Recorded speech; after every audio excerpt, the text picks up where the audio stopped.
Bonjour à toutes et bienvenue sur la Sportive Outdoor. Aujourd'hui, je reçois Sandra Holtz. Sandra est psychologue du sport et écrit d'ailleurs les articles Psychologie et prépa mentale sur la Sportive Outdoor. Alors forcément, on aurait plein de sujets à aborder avec elle, mais on a choisi aujourd'hui de parler du plaisir dans le sport et je pense qu'on va apprendre plein de choses. Bienvenue Sandra.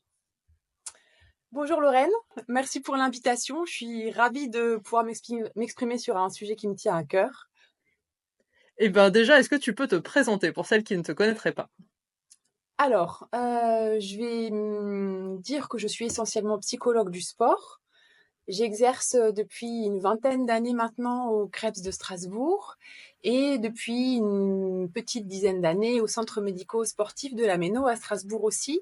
Et dans les deux endroits, j'exerce finalement avec les deux casquettes en termes d'activité, à la fois celle de pratique d'accompagnement psychologique et puis de préparatrice mentale, en fait. Voilà, essentiellement.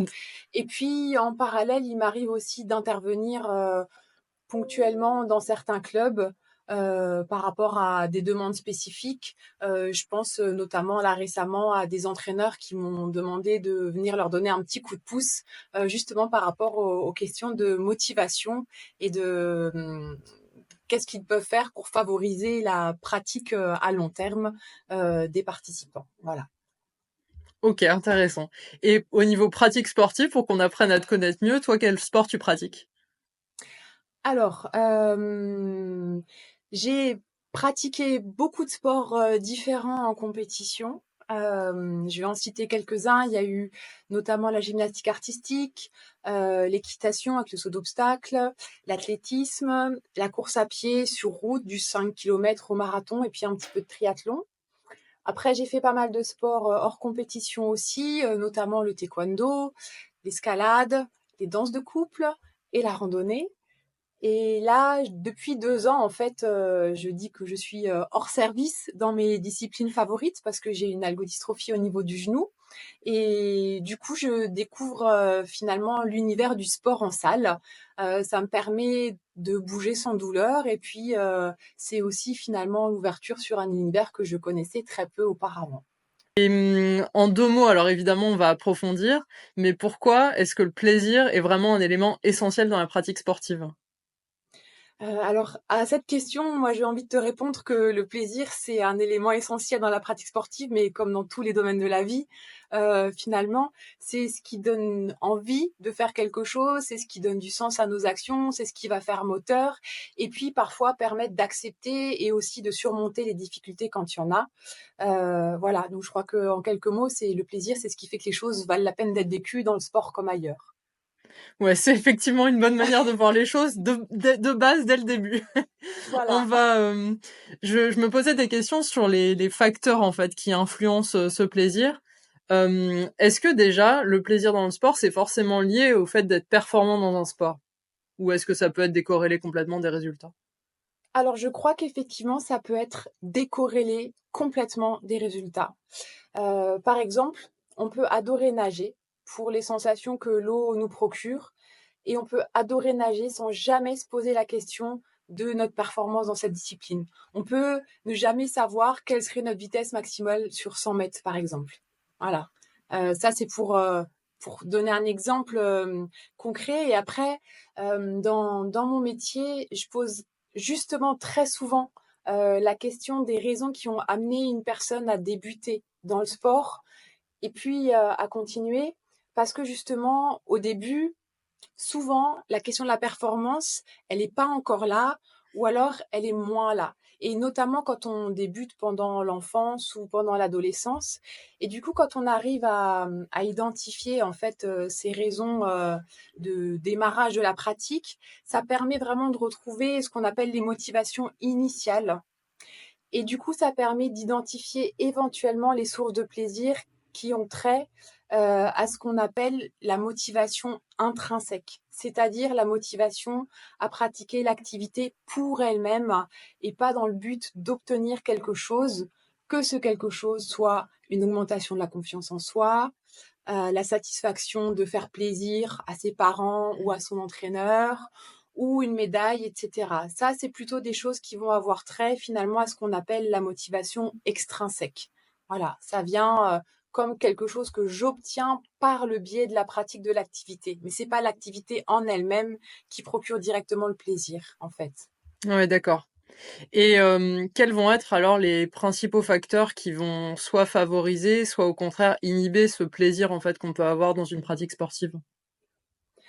Alors, une fois que la pratique est enclenchée, je dirais, hein, alors idéalement, ça va être une pratique qu'on enclenche parce que vraiment on trouve du plaisir dans l'activité, que ce soit le plaisir des sensations que l'activité procure elle-même, que ce soit le fait de s'amuser, le fait d'apprendre, sans cesse de nouvelles choses. Voilà, ça c'est vraiment inhérent à l'activité. Idéalement, c'est ça. Et ce qui ensuite va permettre le maintien dans l'activité, là, les recherches, en fait, elles ont identifié 3 grands types de facteurs. Le premier, c'est la manière dont on va déterminer nos objectifs. Le deuxième, c'est la manière dont on va analyser nos résultats, que ce soit à l'entraînement ou en compétition. Et le troisième facteur important, c'est ce qu'on appelle le climat motivationnel dans lequel on évolue. Et celui-là, il est essentiellement déterminé par l'entraîneur. Donc ça concerne surtout des pratiques sportives qui sont encadrées, en fait, hein. Voilà. Et après, si je peux donner un petit exemple dans chacun de ces facteurs, finalement, eh ben, on se rend compte que les objectifs les plus motivants, forcément, ça va être ceux qu'on choisit nous-mêmes, plutôt que ceux qui éventuellement vont nous être imposés. Et du coup, moi, je pose souvent la question aux sportifs que j'accompagne, en particulier aux jeunes, avant une compétition, parce que généralement, ils viennent me voir par rapport aux questions de confiance ou gestion du stress avant. Et je leur demande souvent, mais toi, pour cette compétition, de quoi tu as envie? Et c'est rare qu'ils se soient posé cette question, en fait, hein, par rapport à la compétition, et ça leur permet vraiment de se réapproprier les choses, souvent. Et après, je leur dis, c'est une question qui peut se poser avant chaque compétition. Voilà, les choses, elles sont pas déterminées à l'avance, ou par quelqu'un d'autre, ou figées dans le temps. Je crois que c'est important ça de le revoir régulièrement. Alors là, je donne l'exemple par rapport à la compétition, mais je crois que dans notre propre pratique, on peut peut-être régulièrement se reposer la question, là maintenant, de quoi est-ce que j'ai envie pour les semaines ou pour les mois à venir. Voilà, ça c'est la partie un petit peu objectif. Après, ce qui va être essentiel aussi, c'est la manière dont on va, je dirais, un petit peu analyser nos résultats, qu'on les perçoive comme bons ou mauvais. Alors forcément, le plus délicat, c'est la manière dont on va comprendre les échecs. Voilà, hein, par exemple, si je me dis que j'ai pas réussi à aller au bout de mon trail parce que je suis nulle, eh ben, il y a de fortes chances que ça affecte ma confiance et donc que ça affecte ma motivation. Parce que si je suis nulle, ben, je suis nulle. C'est comme ça, en fait. Je vais rien pouvoir y changer. Si j'ai cette perception des choses, c'est complètement hors de mon contrôle, finalement. Et cette croyance-là, elle va être forcément délétère pour le plaisir et pour la motivation. Alors qu'à l'inverse, si je me dis, bah, si j'ai pas réussi à aller au bout, c'est peut-être parce que j'ai mal géré ma récupération la semaine d'avant, ou parce que j'ai mal géré mon alimentation, ou parce que je suis partie beaucoup trop vite. Là, je vais facilement trouver des pistes d'amélioration. Et puis, j'aurai qu'une envie, c'est d'aller les tester pour voir si cette fois-ci, ça fonctionne mieux. Voilà. Et du coup, là, ça va tout changer en termes de motivation, de confiance, de plaisir, si j'ai finalement des éléments sur lesquels je peux agir pour pouvoir progresser. Hein, donc cette partie-là, c'est souvent une partie assez sensible. Et puis par rapport à ce que j'appelais le climat motivationnel instauré par l'entraîneur, bah là on sait par exemple que pour favoriser le plaisir, il va falloir favoriser l'autonomie. De la même manière, faire des feedbacks, des retours aussi réguliers par rapport au progrès réalisé, aussi minime soit-il. Voilà. OK, intéressant, ça fait déjà pas mal de pistes, Oui. et si on est justement dans une logique comme ça, on a une compétition, si on a cette pression de faire un résultat, on se dit: «Bah, moi, j'ai vraiment envie de mettre, moins de 4 heures au marathon», ce genre de choses. Est-ce que ça peut aussi venir, entraver, en fait, ce plaisir et le limiter finalement? Complètement. En fait, ça c'est je dirais, c'est ce que j'observe le plus, dans ma pratique au quotidien. En particulier, alors chez les sportifs de haut niveau ou, chez les sportifs amateurs qui font de la compétition. Et moi j'ai carrément donné un nom à ça, j'appelle ça, le piège des résultats. En fait, le piège des résultats ou du résultat. Ce qui veut dire que, en fait, à un moment, c'est comme si, l'envie d'être, à la hauteur, de faire un résultat, un chrono, une place, etc., ça prenait toute la place. À un moment, on se rend compte que ça va devenir presque obsessionnel. Le sportif va se focaliser uniquement là-dessus. Et à un moment, c'est comme si on passait de j'ai envie à il faut. Il faut que je sois bon, il faut que je montre, il faut que je prouve. Voilà. Et finalement, ça vient écraser un petit peu le plaisir à pratiquer l'activité pour elle-même. Et du coup, finalement, c'est comme si ça nous est passé d'une motivation qui au départ était intrinsèque à une motivation extrinsèque où on pratique l'activité uniquement pour obtenir des gratifications extérieures. Et Et par ça, rapport à ça, il y a j'imagine. une petite... Pardon. Bah, pardon, non, j'allais juste dire, j'imagine que ça peut arriver assez vite, en fait, ce basculement qu'on s'en rend peut-être même pas compte vraiment soi-même, non? Oui, en général, on s'en rend pas compte, absolument pas. Et alors souvent, ça survient justement quand on commence à faire quelques résultats. Voilà, on tombe vite, très vite dans l'engrenage. Et du coup, j'avais un petit exemple d'une... alors ça doit être il y a une bonne dizaine d'années maintenant, une judokate que j'avais accompagnée et qui était venue me voir, elle, je crois, au bout d'un an de galère, de contre-performance, de blessures, etc. Et quand on a repris les choses, en fait, il se trouvait que elle avait fait une magnifique performance. À un moment, elle avait été vice-championne du monde de junior dans sa catégorie. C'était à Miami, je me souviens. Et c'était quelque chose qu'elle attendait pas du tout. Elle s'attendait pas à être sélectionnée et encore moins à arriver en finale. C'était quelque part un petit peu la bonne surprise. Donc jusque-là, tout se passait très bien. Et à compter de ce moment-là, elle m'a dit, je suis rentrée en France. En gros, c'était terminé. Elle m'a dit, je suis rentrée avec la pression de montrer que c'était pas un coup de chance, que c'était pas un hasard, que je méritais cette place. Et à partir de là, et ben, ça a été contre-performance sur contre-performance et elle en a complètement perdu le plaisir de sa pratique. Et pour renverser la situation, en fait, ce qu'on a fait, c'est que justement, je lui ai posé la question de à quel moment est-ce qu'elle avait commencé, pourquoi est-ce qu'elle avait aimé dans le judo. Et alors, je me rappelle, elle avait commencé à 9 ans. Elle adorait se bagarrer, ça l'amusait, etc. Et du coup, on s'est dit, bah tiens, les prochains entraînements, tu vas y aller en essayant de retrouver la petite fille que tu étais à 9 ans et la même envie de t'amuser. Et je crois que 15 jours après, elle refaisait un podium, en fait. Hein, voilà, mais d'une manière complètement différente, pour Ouais, le c'est coup. incroyable l'effet que ça peut avoir. Et du coup, tu disais qu'il y avait cette motivation donc initiale qui était plus forte souvent étant jeune. Mais est-ce que ça veut dire que si on débute un sport plus tard, on va avoir nécessairement une relation différente avec le sport, le fait de prendre du plaisir dans le sport, ou est-ce que ça dépend des cas? Est-ce que ça a un impact, en tout cas, le fait d'avoir commencé un sport très jeune? Oui, alors je comprends la question. Je, je, je crois qu'effectivement, il n'y a pas de règle. On ne peut pas faire de généralité par rapport à ça.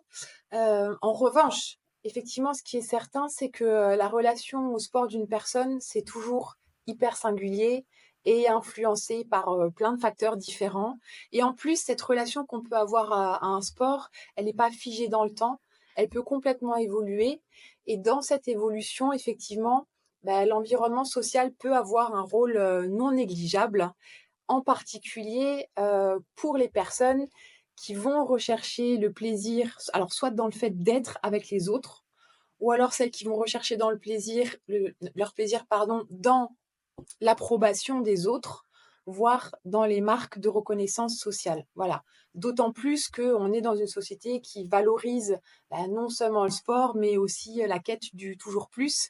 Donc c'est facile à un moment de basculer vers une motivation qui va être plus extrinsèque et basculer vers la recherche de résultats. Après, chez chez les enfants, chez les adolescents, là, c'est sûr que le rôle des parents et le rôle d'entraîneur, il est quand même particulièrement important. Et alors, je le rappelle régulièrement aux parents avec qui j'ai la chance de pouvoir échanger. Parfois, il y en a qui prennent des consultations justement pour pouvoir discuter un petit peu de ce qui se passe pour leur enfant, de ce qu'ils peuvent observer.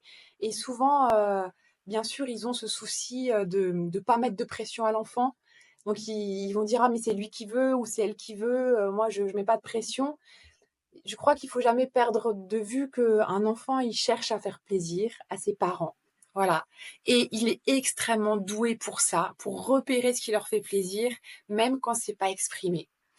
Et du coup, ça veut dire que alors, quand on entraîne des enfants ou quand on est parent, je crois que c'est hyper important d'être au clair avec qu'est-ce que je souhaite moi pour cet enfant et quelle place je laisse à l'enfant pour qu'il puisse exprimer ses propres envies. Voilà. Et quand on sent qu'on est en difficulté avec ça, je crois que c'est important de se faire aider un petit peu et qu'au final, c'est un très joli cadeau qu'on fait à l'enfant, de venir s'interroger sur ce qui se joue pour nous en tant qu'adultes.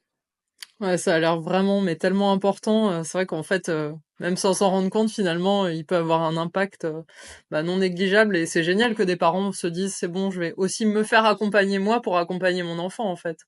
Complètement. Et donc on parlait, donc on est toujours sur la corrélation plaisir-performance. Donc on voyait qu'il pouvait y avoir un effet délétère, mais est-ce que, à l'inverse, le fait de ressentir du plaisir pendant sa pratique sportive, ça a vraiment un impact sur les performances? Alors, c'est une question hyper intéressante. Et puis, elle va me permettre de parler un petit peu du fil rouge qui oriente ma pratique en préparation mentale, notamment. En fait, pendant très très longtemps, en préparation mentale, on a cherché à lutter contre le stress. Voilà, on se disait, c'est en fait le stress, l'excès de stress qui explique les contre-performances. Et donc, le stress est devenu l'ennemi numéro un à abattre en préparation mentale. Et puis, en fait, en 2001, il y a des chercheurs en psychologie du sport qui ont cherché à comprendre ce qui différenciait les meilleures performances des moins bonnes performances sportives du point de vue émotionnel. Et ils ont travaillé notamment pendant une année entière avec des tireurs à la carabine. Et ils ont fait à la fois des mesures, je dirais, physiologiques, objectives, par rapport à l'état émotionnel, à l'état d'activation, et puis, ils ont aussi fait passer des questionnaires et laissé les tireurs s'exprimer sur leur vécu, sur leur ressenti. Et le résultat, en fait, de cette étude a été surprenant pour tout le monde au départ, parce que bien sûr, on s'imaginait que les moins bonnes performances allaient être celles où il y avait le plus de stress, et les meilleures, on se disait, ah, c'est sûrement celles où il y a le moins de stress. Et en fait, la première chose dont on s'est rendu compte, c'est que à la fois dans les moins bonnes et les meilleures performances, le niveau de stress était à peu près équivalent. Voilà, déjà, il n'y avait pas de différence. Du coup, on a été un petit peu plus loin en se disant, mais finalement, qu'est-ce qui fait qu'à un moment, la performance est meilleure? Et ce dont on s'est rendu compte, c'est que finalement, là où les performances étaient les meilleures, c'était là où il y avait le plus d'émotions positives, le plus d'envie, le plus de joie, le plus de plaisir, de sensations agréables, etc. Voilà.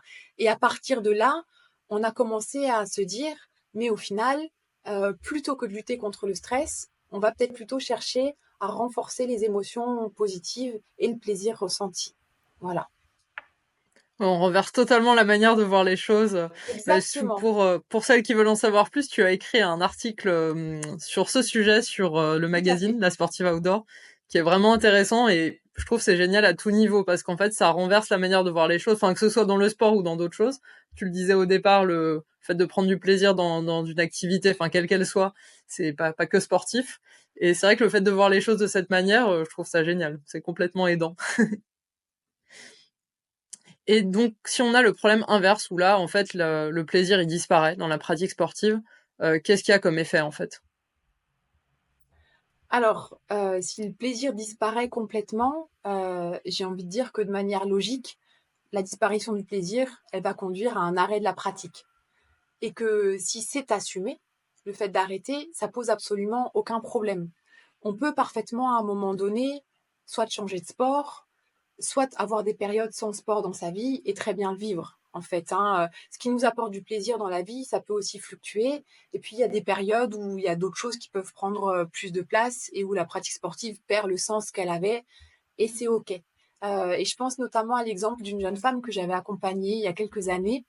En fait, c'était suite à une séparation douloureuse. Elle s'était investie corps et âme dans la nage en eau libre et dans le sport en salle. Et en fait, elle est arrivée très rapidement à un niveau international. Ça a duré un an. Et au bout d'une année, elle a rencontré quelqu'un. Et en quelques mois, elle a complètement désinvesti son sport pour reconstruire avec bonheur une vie de couple et puis ensuite une vie de famille. Voilà. Et finalement, quand on réfléchit, ce sont des schémas qui sont quand même assez fréquents. Euh, mais je dirais que pour lesquels tout est OK, en fait. Oui, c'est ça, c'est pas, on n'est pas obligé de se forcer à Non, continuer un pas du sport, tout. parce que, on le fait depuis toujours et quelque part on s'oblige à le faire en fait, un peu par habitude, si on n'y prend plus de plaisir, quoi. Et mais si en fait on sent qu'en fait il y a un truc qui cloche, que dans le fond on a quand même envie de continuer, mais on sent qu'à chaque entraînement c'est poussif, on se galère. Est-ce que ça peut être aussi parce qu'on est en surentraînement, qu'il y a un surmenage, ce genre de choses? Alors, effectivement, là, c'est un petit peu plus complexe. C'est finalement ces situations où il y a un peu d'ambivalence, on est tiraillé entre ce qu'on ressent. J'ai l'impression que j'ai plus envie, que j'ai moins de plaisir, et puis d'autres choses finalement qui font que quand même on persiste. Euh, et je crois que dans ce type de situation, la première question, quand même, c'est de se dire qu'est-ce qui fait que j'arrête pas? Ne serait-ce que qu'est-ce qui fait que je fais pas une petite pause? Qu'est-ce qui fait que je persiste? Que je vais me forcer alors que, comme tu disais, bah, c'est poussif et que je me sens pas forcément bien. Je crois que ça, c'est déjà un premier point. Voilà. Hem, Qu'est-ce qui fait que je continue alors que ça a plus forcément de sens au regard de ce que je ressens? Parfois, on a peur de faire une pause parce qu'on se dit: «Oh, si ça se trouve, j'aimerais plus jamais ça». Et puis parfois on a peur de faire une pause ou de s'arrêter en se disant: «Oh, je vais le regretter». Ou alors on a peur aussi de décevoir, que ce soit les gens avec qui on s'entraîne, un entraîneur, l'entourage dont on s'imagine qu'il attend tellement de choses de nous. Voilà, et du coup ça m'arrive effectivement, de voir comme ça, des sportifs qui ont, tiré sur la corde et pour qui, à un moment, bah, il y a quand même forcément quelque chose qui va lâcher, soit du côté d'une blessure sérieuse, soit du côté effectivement de ce qu'on va appeler parfois un burn-out sportif ou le surentraînement sur le plan psychologique ou le syndrome d'épuisement psychologique du sportif. Mais à un moment, il y a quelque chose qui va casser en fait, hein, voilà. Et je Donc ça crois que c'est peut quand vraiment même avoir des important. conséquences, ouais. Oui, pardon, vas-y. Oui, oui, ça peut vraiment avoir à ce moment-là des conséquences qui peuvent être lourdes et puis vraiment des moments où c'est pas évident de remonter la pente. Et oui, par rapport à cette question de la baisse de plaisir, je crois que parfois c'est aussi important de pas s'alarmer. Le plaisir, c'est quelque chose qui est fluctuant, la motivation aussi, on n'arrivera jamais à maîtriser ça totalement. Et je crois que c'est important là aussi, hein, de s'écouter, de le prendre en compte. Parfois, c'est juste passager, et puis finalement, si on laisse faire, ça revient très facilement et naturellement. En revanche, je crois qu'il faut vraiment pas hésiter, alors soit à faire une pause, soit à réaménager le rythme d'entraînement ou le calendrier des compétitions. Et je pense notamment, il y a une année, ça fait très longtemps, ça doit faire 20 ans maintenant quasiment.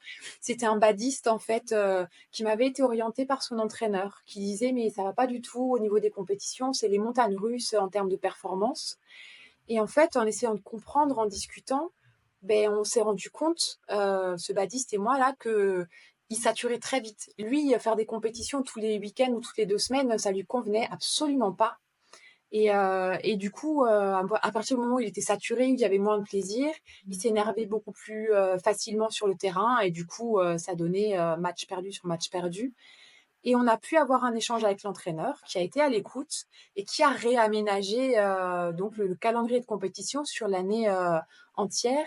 Et au final, c'est un jeune qui est parti à l'INSEP quand même. Ça, j'ai trouvé que c'était extrêmement intéressant parce que finalement, c'était l'allègement de la charge et l'écoute de son rythme à lui qui lui a permis d'avancer et de construire à sa façon et d'aller vers quelque chose qui était quand même du côté de la performance aussi.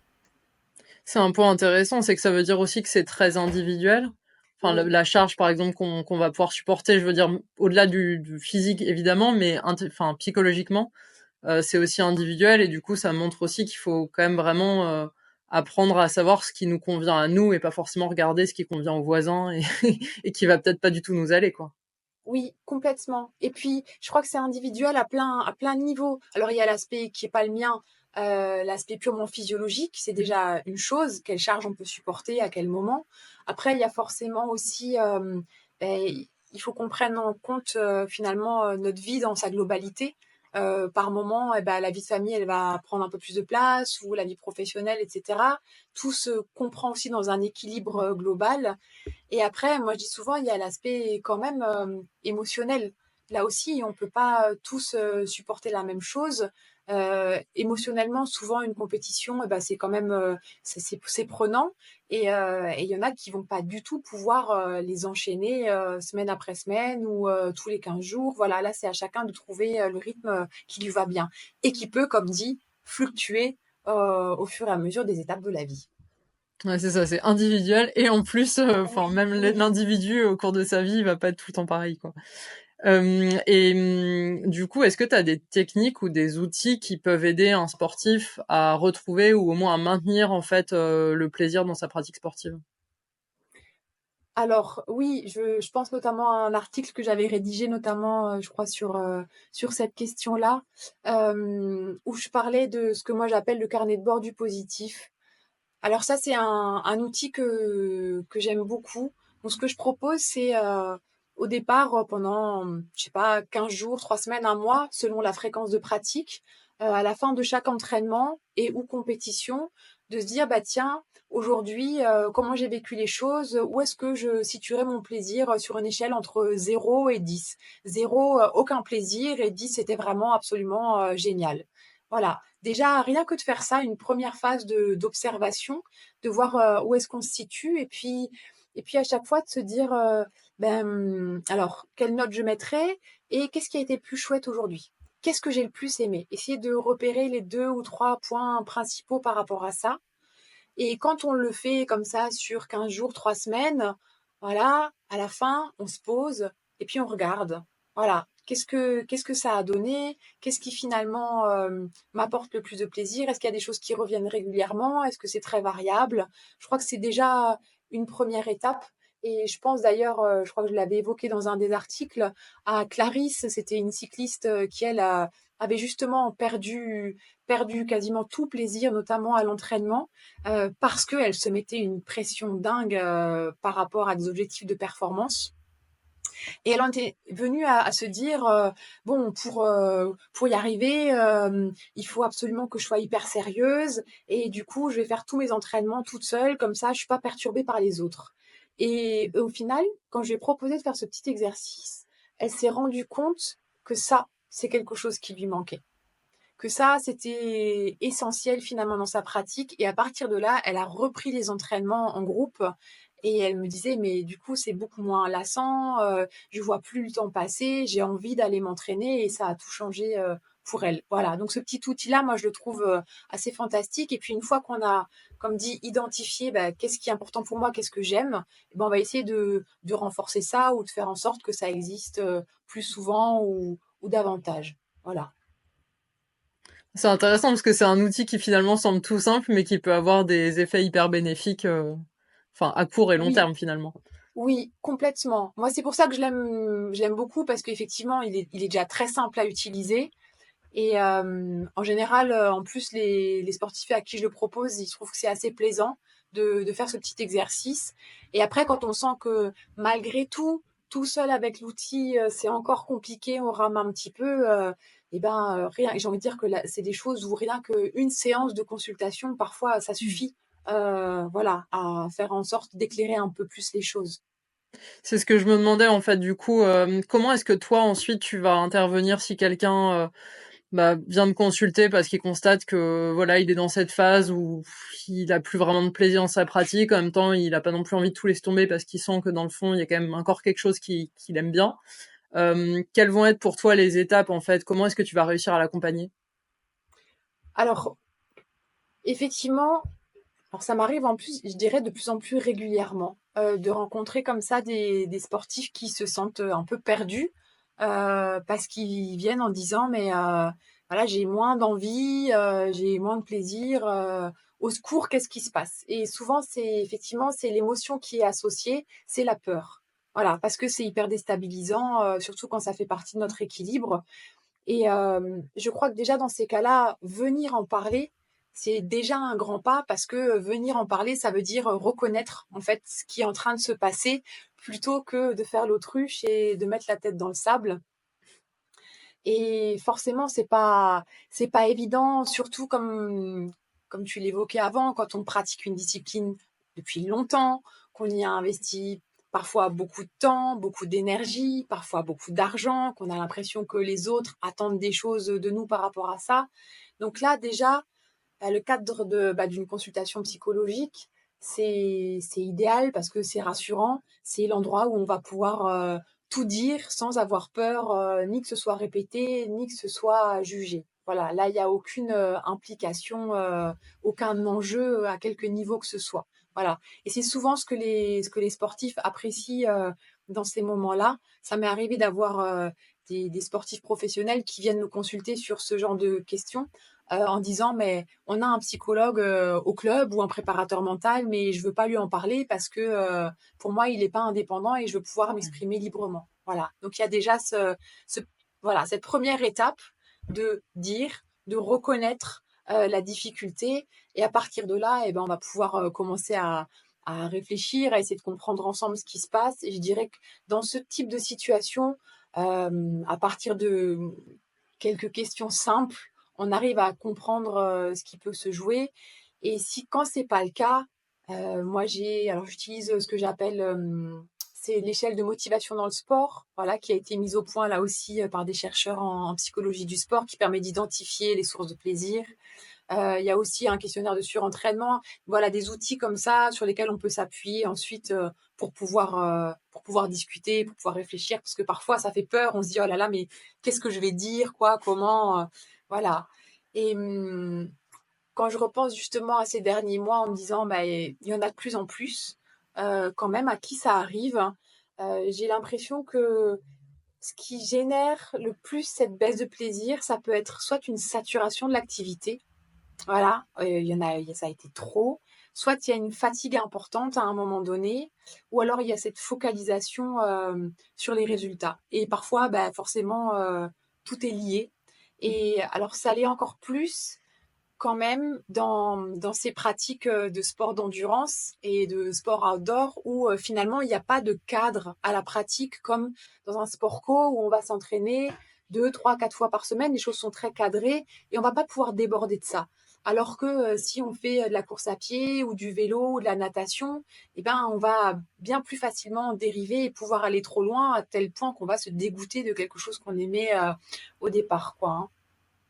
Oui, c'est débile, mais je n'avais jamais pensé à ça. Oui, c'est Effectivement, en fait, essentiel, on en peut fait. complètement, enfin, que dès qu'on fait genre du trail, du vélo, ouais, enfin, on est libre, on n'a pas d'équipe à avoir pour pratiquer, donc on peut vite faire beaucoup trop, en fait. Mais dans ce que tu Exactement. dis, en tout cas, c'est toujours un peu finalement, le fait de faire trop qui va quand même en général engendrer ça, enfin engendrer une perte de plaisir, enfin trop ou alors le fait d'avoir cette pression de performance. Mais du coup, j'imagine que c'est un peu lié aussi au fait que Tout à dans ce fait. cas, on se met la pression, peut-être on s'entraîne davantage, on veut toujours Oui, faire mieux et oui. d'accord. Et le trop, en fait, là aussi, on retrouve ces éléments-là. Le trop, ça peut être bah, sur le plan physiologique, parce que j'y suis allée trop vite, trop fort. Mais le trop, ça peut être parce que en ce moment, dans ma vie, il y a d'autres contraintes qui mettent aussi de la charge. Et du coup, du coup, c'est trop. Ou alors, ça va être sur le plan émotionnel aussi, où là, c'est pareil, j'arrive pas à encaisser les émotions que ça génère comme ça régulièrement. Et Oui, on après, revient au fait que ce soit pardon. individuel et que le trop de quelqu'un est pas forcément le trop de l'autre personne. Donc on peut pas non plus se Exactement. comparer en disant oui, mais ma copine au club, elle fait ça comme entraînement, elle a pas de problème, c'est pas normal que moi je puisse pas suivre quoi. Ça Oui, peut juste oui. être que individuellement en fait pour nous ça colle pas quoi. Complètement. Ça, c'est hyper important, pas se comparer aux autres et puis faire confiance à ce qu'on sent et à ce qu'on ressent. Se dire non, non, là, il y a quelque chose qui va pas. Il y a cette fatigue ou il y a cette baisse d'envie qui dure un petit peu. Là, voilà, il se passe quelque chose. Et puis, ce que j'ai remarqué aussi, c'est que quand même, souvent, le fait alors, soit de faire une pause complète, soit de vraiment lever le pied par rapport à la fréquence des entraînements, c'est souvent salutaire à deux endroits parce que ça va permettre, dans tous les cas, de recharger les batteries et on réfléchit mieux quand les batteries sont rechargées. Et en plus, on lève le nez du guidon et on va pouvoir prendre davantage de recul et comprendre plus facilement ce qui se passe. Ça veut dire que ça, souvent, c'est quand même hyper efficace. Mais là aussi, je remarque que souvent, seul, on a du mal à s'autoriser la coupure ou la pause ou le fait de lever le pied. Voilà, on va se bagarrer avec nous-mêmes et c'est parfois hyper dur à assumer, on va culpabiliser, etc. Et ça m'est arrivé récemment encore d'avoir une sportive qui me disait, mais heureusement que tu me dis que là, il faut que je coupe parce que moi, c'est hyper important. Ce que tu me dis, je peux m'appuyer dessus. Si moi, je suis toute seule avec moi-même, j'arriverai pas à le faire, quoi. Ouais, le fait d'avoir quelqu'un d'extérieur qui dit non, mais c'est ok en Oui, fait de s'arrêter, c'est même bien. tout à C'est vrai que fait. finalement c'est très important quoi. On a toujours en plus des peurs idiotes aussi de se dire non, je peux pas m'arrêter parce que je vais perdre le niveau que j'avais, alors que bon, en vrai, on le retrouvera et potentiellement ça peut être bien plus bénéfique d'avoir fait la coupure et ensuite de repartir. Donc ce que tu disais, hein, du coup, avec enfin tout un état d'esprit neuf aussi, plutôt que de Complètement. continuer en enchaînant et au final, même le niveau, enfin même si on parle de niveau physique, finalement ça peut, enfin comme tu le disais, comme le fait de prendre du plaisir comme ça va avoir un impact. Le fait de pas en avoir, bah finalement on s'arrête pas et ça va être pire quoi. Oui, en général, si on force les choses, il y a toujours un moment où, comme je disais tout à l'heure, ça va lâcher, ça va craquer. Alors que si on revient rechargé, en forme, avec de l'envie et encore plus au clair par rapport à ce qu'on a envie de faire, le niveau, on va le retrouver très très rapidement. Ouais, c'est vraiment intéressant. Et si on est, dans un club et qu'il y a un entraîneur, par exemple, qu'est-ce que pourrait faire un entraîneur pour, encourager, en fait, justement cet état d'esprit, le fait que ces athlètes, ils maintiennent vraiment cette part de plaisir dans leur pratique, même s'ils font de la compétition? Alors, là, je reviens à ce que j'avais évoqué au début, à cette notion de climat motivationnel, en fait, hein, qui va dépendre beaucoup des pratiques de l'entraîneur. Et ce climat, il peut être soit favorable, soit défavorable au maintien du plaisir de l'activité dans le temps. Alors, l'idéal, c'est bien sûr d'opter pour des pratiques d'entraînement qui vont renforcer ce que j'ai appelé tout à l'heure la motivation intrinsèque, c'est-à-dire le plaisir de l'activité vraiment pour elle-même. Et en fait, on s'est rendu compte aussi que ce type de motivation génère en général déjà plus de plaisir, de manière plus stable, plus durable, mais aussi plus de performance finalement. Et du coup, en termes vraiment concrets par rapport à ce qu'un entraîneur peut faire à ce niveau, ça va être déjà tout simplement faire varier régulièrement les exercices pour éviter la lassitude. Ça va être aussi favoriser l'autonomie, toujours, en faisant participer les sportifs à certaines décisions, notamment les objectifs de compétition. Pourquoi pas, c'est hyper important que le sportif ait son mot à dire là-dedans et pas que ce soit imposé voilà, sans qu'on lui demande son avis. Ça peut être aussi favoriser l'autonomie en confiant des responsabilités. Et puis, il y a tout le versant qui consiste à valoriser les progrès, les qualités personnelles, en étant hyper attentif au fait d'être équitable là-dedans, dans la distribution justement des gratifications, des valorisations. Ça, je ne sais pas combien notamment chez les adolescents, chez les jeunes adultes, c'est encore plus. Ils sont hyper sensibles à ça. Et vraiment, ça peut très rapidement abîmer le plaisir et la motivation chez eux. Et puis après, il y a aussi le fait de justement d'évaluer en tant qu'entraîneur en s'appuyant vraiment sur des critères de progrès personnel, sur des critères de maîtrise dans l'activité, plutôt que de mettre l'accent uniquement sur les victoires, les défaites ou sur la comparaison avec les autres, que ce soit en compétition ou à l'entraînement. En fait, ça, c'est quelque chose qui est absolument délétère. Voilà. OK, oui, effectivement. Et pour, terminer, alors tu nous as déjà donné pas mal de recommandations, mais si on veut synthétiser, quelles seraient tes recommandations pour des sportives là qui nous écouteraient, qui se diraient: «Ah, je suis quand même un petit peu dans ce cas-là, je commence à ressentir un peu moins de plaisir». Quelles seraient un peu les grandes étapes? Peut-être il y a des petites choses à tester avant d'aller consulter. Qu'est-ce que tu leur recommanderais de faire? Euh, alors, je dirais que la première chose à faire, peut-être, c'est d'essayer de comprendre ce qui se passe. Déjà, soi-même avec soi-même.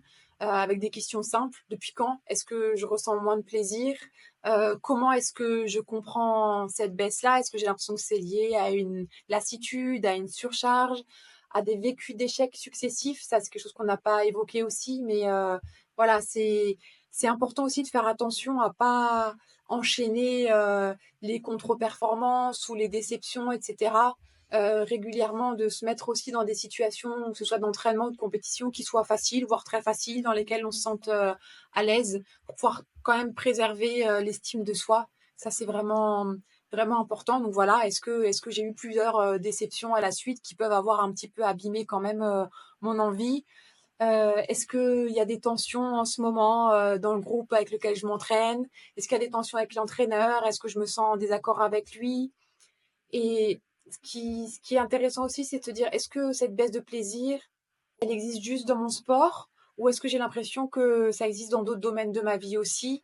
Est-ce qu'il y a de la fatigue qui se rajoute à ça? Voilà. Déjà, j'ai envie de dire, ça, c'est des questions simples qu'on peut se poser. Et à partir des réponses qui vont se dégager, et ben, on va pouvoir soit imaginer déjà ses propres solutions, soit bah, utiliser, pourquoi pas, cet outil de petit carnet de bord du positif pour essayer de clarifier encore un petit peu plus les choses. Parfois, simplement, on va se rendre compte que, bah, tiens, il faut que peut-être que je réaménage un petit peu ma pratique, que je me la réapproprie, pour que tout me convienne mieux à nouveau. Et puis pour d'autres, il faudra faire une petite coupure, une petite pause qui sera salutaire. Et puis, on verra bien si au terme de la coupure, on aura envie de revenir ou pas. Et si la réponse est non, ça, c'est pas forcément très grave non plus. Voilà. Mais en tout cas, sortir la tête, ne pas faire l'autruche, sortir la tête du Voilà, sable, comme tu exactement. disais. Oui, D'accord. oui. Ça, c'est la Première première étape, étape. Ouais, ça ouais. se poser les questions. Et évidemment, si on s'en sort pas du coup tout seul, et ben aller consulter un psychologue du sport, ça semble être une bonne idée. Ouais, complètement. Et puis après, c'est quand on utilise notamment ce que j'aime bien dans ce petit carnet de bord du positif, quand on le fait assez régulièrement, eh ben, on peut se rendre compte des moments où, ah tiens, mes notes là de plaisir, elles baissent là depuis 3, 4, 5 séances quand même. C'est pas, quand c'est juste sur une séance ou deux, c'est pas grave, c'est pas alarmant. Mais quand on voit que ça commence à s'installer, là, on peut se dire, ah attends, là, effectivement, tout de suite, on se pose et on se demande, ok, qu'est-ce qui se passe? Et c'est ce qui permet en général de retrouver le plus rapidement possible le plaisir, si si c'est possible de le retrouver, et si c'est autre chose de plus compliqué, effectivement, là, on peut venir consulter peut-être. Bah super, merci beaucoup pour tous tes conseils, Sandra. C'était vraiment un sujet, bah, toi qui te tenait à cœur et moi aussi, je dois dire, je trouve ça tellement important et parfois c'est vrai que ce petit plaisir et on a tendance à le perdre et c'est vraiment dommage parce qu'à la base, on pratique quand même un sport, enfin, sauf qu'on est sportif de haut niveau, ça peut être encore différent. Mais là, les personnes qui nous écoutent, à la base, je pense, pratiquent un sport pour le plaisir, donc c'est important de garder ça. Et ben, on peut retrouver tous tes conseils dans tes articles qui sont toujours hyper intéressants sur la sportive outdoor. Et puis très certainement d'autres interviews à venir sur d'autres sujets. Merci beaucoup Sandra en tout cas. Avec plaisir.